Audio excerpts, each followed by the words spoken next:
All right, so I figure I'd give my thoughts on the Crunchyroll Anime Awards because we were talking about it last night on live stream. Shout out to everybody that came through in chat while playing Stellar Blade. I'm still trying to get all of the outfits from Nier Automata, but I forgot the Crunchyroll Awards was happening because I just don't look to them as a legitimate source to give good takes or to just for awards for anime. I kind of view it as the same lane as the Oscars, the Golden Globes, Grammys, where I don't view them as legitimate sources to determine what are the good movies of the year. Because the Oscars and Golden Globes, the Grammys, it used to just be a popularity contest years ago, but now it's become a more like a politically correct contest, like who has the right politics or what movie endorses the right politics of today. So it's not necessarily based on the quality of the movie, but the political correctness of the movie. And I remember I used to watch the Oscars and Golden Globes heavily back in like from 2009 to like 2013. I really watched the Oscars because I was taking screenwriting courses and I was working on a script. So I was interested in actually watching the type of movies that were be nominated for Oscars. And I really enjoyed those movies like 127 Hours, Black Swan, Up in the Air, those type of movies around that era, like I was really enjoying.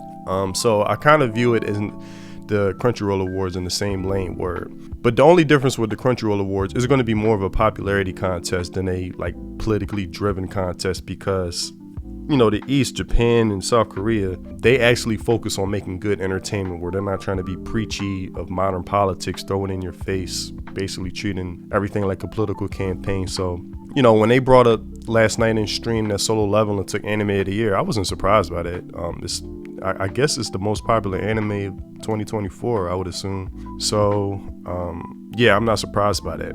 So I'll give my opinion quickly on some of these nominations and winners. So, Anime of the Year, Solo Leveling. Like I said, I'm not surprised by that. I'm actually surprised. You know what has surprised me? Oh, Delicious in the Dungeon got nominated. That's cool.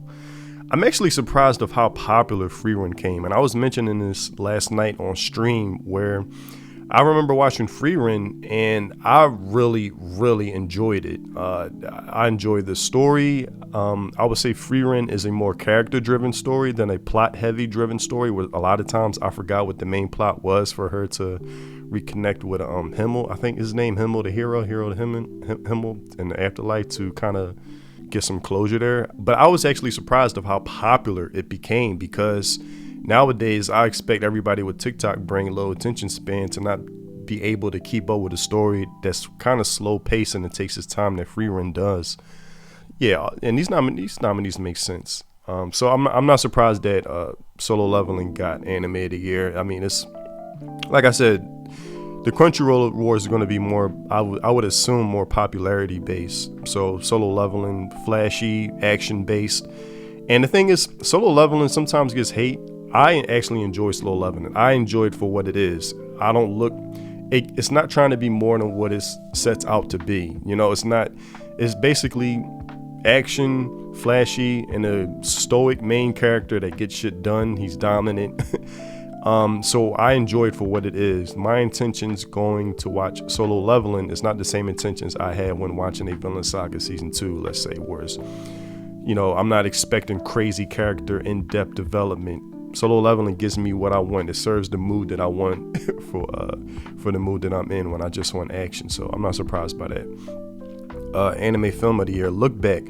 So this one, I really enjoyed Look Back because it focuses on an artist and it really deals with the idea of, because being a creative myself, like I really related, especially the first 20 minutes of that movie where, this main character is someone who's very full of themselves. They get a lot of praise each time their new comic gets released in the school newspaper.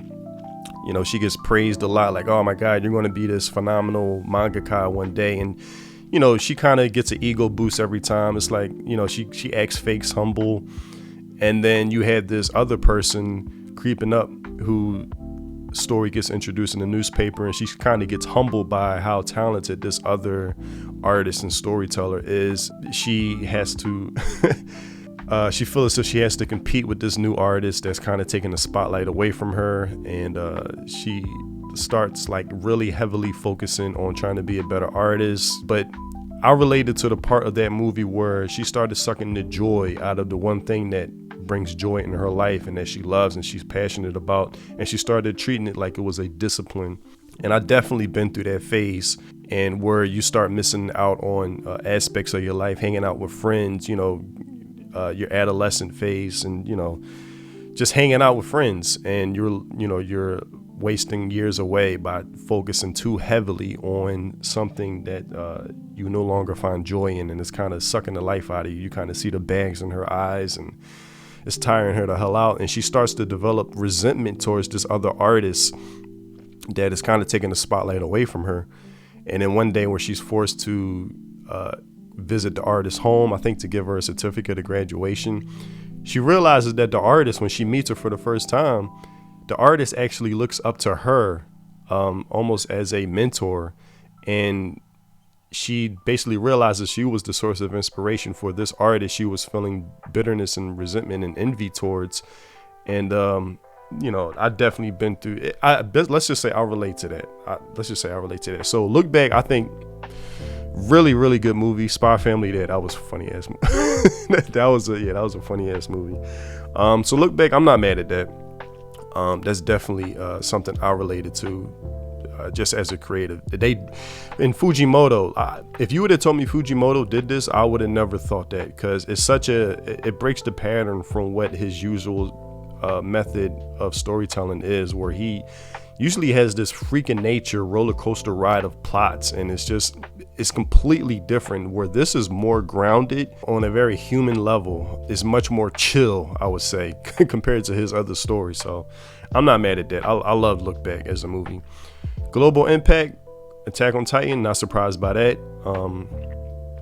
I would say Attack on Titan is sort of like, I related to like the Marvel Cinematic Universe. What Attack on Titan was for anime viewers, Endgame, the Marvel Cinematic Universe was for it summed up a generation of Marvel fans, the way Attack on Titan did for anime fans, where it was like this, I forgot when this season 1 first aired, but basically it was like a 10-year story, and I think that everybody was glued into their seats watching the finale. It basically wrapped up a whole generation of anime viewers the same way Marvel did. And Global Impact Award, that does make sense. I'm not mad at that.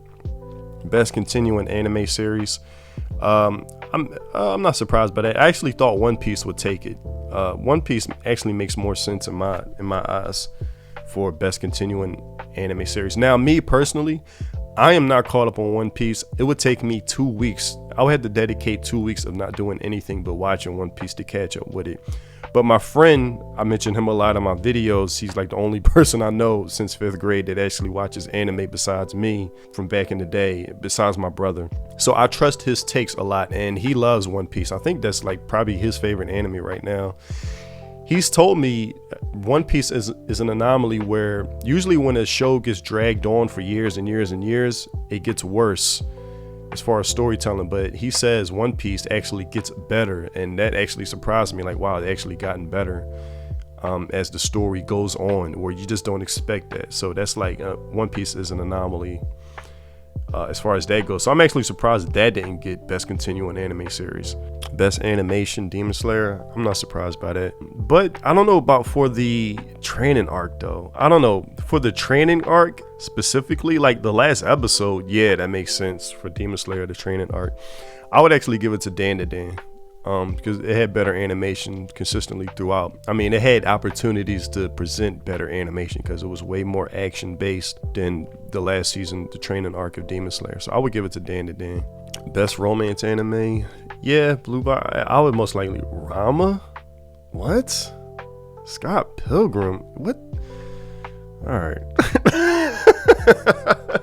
Dangers in My Heart season 2 was 2024. Are you serious? It feels so old to me at this point. Danger, it feels so old. Like, it feels like it was 2 years ago. Yeah, 2023, but I guess it bled. Okay, January, yeah. I guess it bled into 2024, so I guess that makes sense. I guess it makes sense. Rama's not a romance anime. No. That's more comedy. See, this is why I don't pay attention. Scott Pilgrim, I wouldn't even put it on here.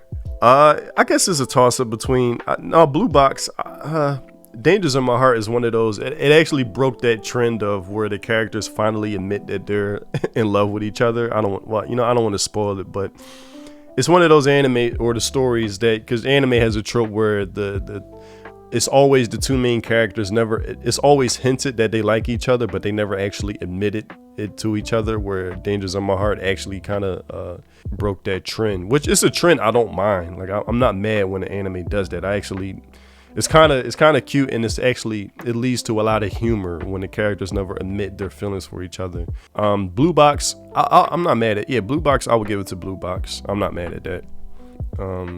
Okay, I got to catch up with Muscles, Mashal. I'm way behind in that. That's one I keep. Actually, you know what? Since I'm recording this on Monday for the holiday, so I actually might dedicate this whole today after recording this to catch up with Mashal.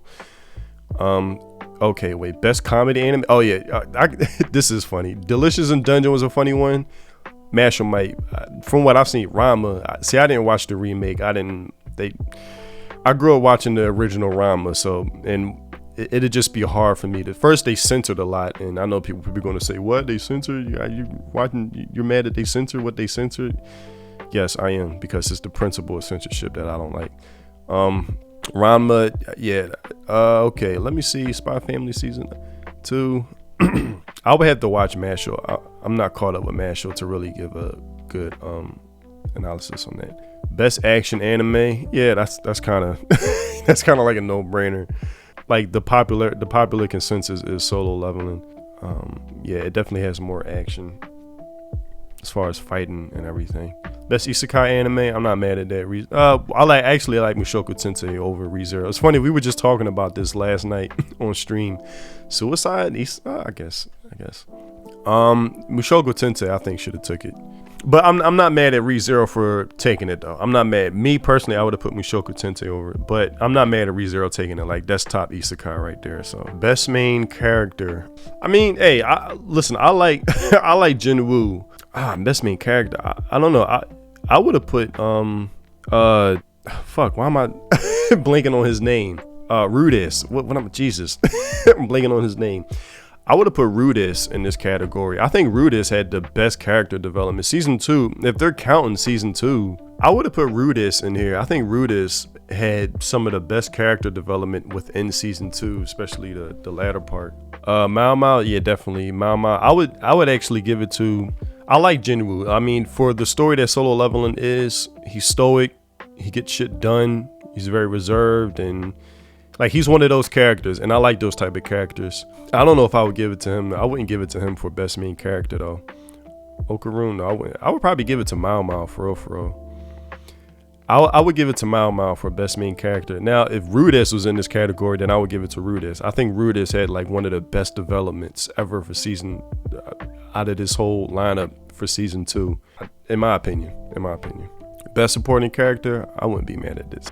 Turbo Granny. I felt like, okay, I feel like they're trying to be funny with that. I like Senshi, he's cool. Seiko, oh man, Seiko. What? No, we giving it to Hot Granny. We giving it to Hot Granny. Shout out to Hot Granny, man. We got to give it to Hot Granny, man. Shout out to the grandmom, still looking bad as shit. Probably most likely the best character, the hottest characters in the damn show. I would give it to Seiko. I'm biased though. I'm biased as hell when it comes to that. But Gensei. I'm not mad at Fern. Fern was a good supporting character. Fern was Himmel, I wouldn't even put in this category. Fern was actually a very good supporting character. Seiko though, I'm biased. I'll put Seiko in there. Must protect at all costs. Anya. I love Spy Family. Anya, like, if I had a daughter, I would want her to be like Anya. Just like sweet, curious, like charmingly always getting herself into trouble, but in a very cute way where you can't stay mad at her. It's like, this Spy Family is the reason why I want a family. Best anime song? Okay, I can see that. I can see that. I'm not mad at that. Best anime voice. Okay, this is what they told me last night on stream. I'm not mad at this. Mama, the voice actor, at least the Japanese. Okay, yeah, Mama does a great job. Let me see what else they got. Yeah, I'm not mad at that. I don't know. Momo's character forces the voice actor to have more range.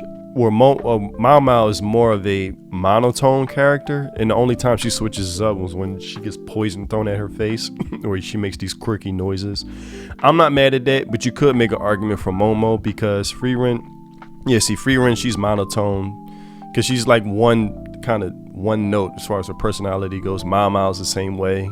You could make an argument for Momo. Marcel, I'm assuming Marcel. That's the blonde hair elf from Delicious in Dungeon. Hold up. Yeah. Okay. You could make an argument for Momo and Delicious in Dungeon. Marcelli, I think that's how you pronounce it. The way their characters, for Momo, definitely you can make an argument for how that she could have beaten Mao Mao's voice actor, because the character itself forces you to have more range, where Mao Mao's character is more monotone. It's more kind of like one note because of her personality. All right, so that's, yeah. All right, those are my thoughts. Again, I figured I'd give like some quick thoughts on my thoughts for the Crunchyroll Awards. Like basically, I would say it's more popularity driven. Like I said, I used to tune into the Oscars for about a good 4 or 5 years because, you know, I love movies, I love stories, but even that is basically what movie offers the best politics is what give you a reward to get a nomination. But like all of these award shows, I don't view them as legitimate sources. I really don't, care. But I figured I'd give my opinion. Like I said, they brought it up. My chat brought it up to me last night on live stream. I didn't even know they were happening, the Crunchyroll Awards. I didn't even know what occurred.